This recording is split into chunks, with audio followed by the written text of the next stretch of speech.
Welcome to the Slop Farm. Enjoy the video.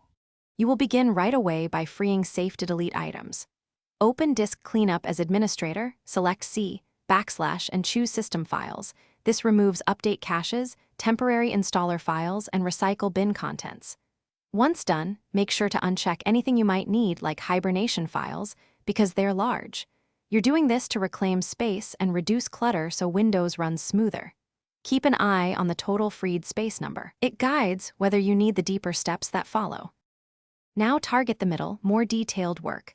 Open Settings Right Arrow System Right Arrow Storage and inspect the largest folders. You'll identify installers, video projects, or game caches to remove. Uninstall unused programs through apps. Pick advanced options to clear app data when available. Then empty %temp% and clear browser caches. These often hide gigabytes. If a Windows old folder exists, remove it via Disk Cleanup System Files option. These steps shrink the drive substantially while keeping needed programs intact. Finish by running chkdsk and sfc to repair disk and system file issues. This prevents phantom space usage. If you still need more room, disable Hibernate to remove Hyperfill. But know that you lose fast resume. Weigh the trade-off.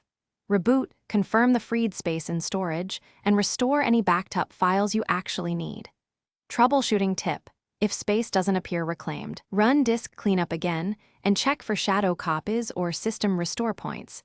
They can hold large amounts of space. Thanks for watching. Consider subscribing if we helped you today.